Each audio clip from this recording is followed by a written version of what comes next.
3 రోజులుగా ఉగ్రరూపం దాల్చిన గోదారమ్మ శాంతించింది. భద్రాచలం వద్ద వరద తగ్గుముఖం పట్టగా అటు ధవళేశ్వరం బ్యారేజీ వద్ద కూడా నీటి మట్టం తగ్గింది. దీంతో తెలుగు రాష్ట్రాల ప్రజలు ఊపిరి పీల్చుకున్నారు. ధవళేశ్వరం వద్ద ఇవాళ రెండో ప్రమాద హెచ్చరిక ఉపసంహరించారు. అయితే వశిష్ఠ, వైనతేయి, గౌతమి ఉపనదులు ఇప్పటికీ ఉధృతంగా ఉన్నాయి. మరోవైపు ఇప్పటికీ లంక గ్రామాలు వరద నీటిలోనే ఉన్నాయి.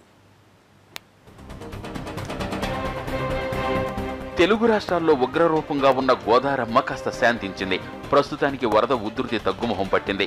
భద్రాచలం దగ్గర నీటి మట్టం 45 అడుగులకు చేరింది. నిన్నటి వరకు ఇక్కడ 52 అడుగులు ఉండేది.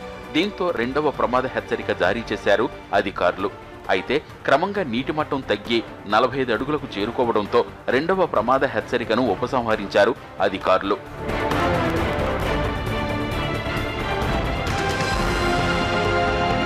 నాలుగైదు రోజులుగా ఎగువ ప్రాంతాల్లో వర్షాలతో పాటు జిల్లాల్లో వానలు పడటంతో గోదావరిలోకి భారీగా వరద నీరు చేరింది. వరద ఉధృతితో అనేక లోతట్టు ప్రాంతాలు జలమయమయ్యాయి. భద్రాచలం కొత్త కాలనీ ఇళ్లు నీట మునిగిపోయాయి. పలు గ్రామాలకు రాకపోకలు నిలిచిపోయాయి. దీంతో ఎప్పుడు ఏమవుతుందోనని ఆందోళన చెందారు ప్రజలు.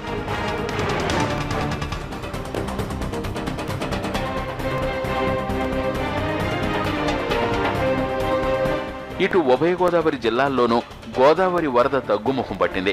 రాజమండ్రి ధవళేశ్వరం బ్యారేజీ వద్ద వరద నీరు 14.30 అడుగులకు చేరింది. ధవళేశ్వరం బ్యారేజీ నుంచి 14.20 లక్షల క్యూసెక్కుల వరద నీటిని సముద్రంలోకి విడుదల చేశారు.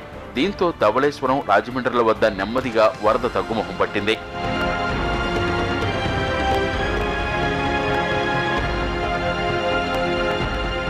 కోనసీమలో వశిష్ఠ, వైనతేయ, గౌతమి ఉపనదులు మాత్రం పొంగి పొర్లుతున్నాయి. వరద నీరు చేరడంతో లంక గ్రామాలు, పొలాలు జలమయమయ్యాయి. దీంతో ప్రజలు తీవ్ర ఇబ్బందులు పడుతున్నారు.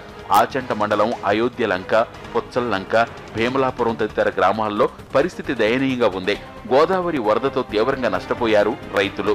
యానం, శర్రి ప్రాంతాల్లోనూ లోతట్టు ప్రాంతాలు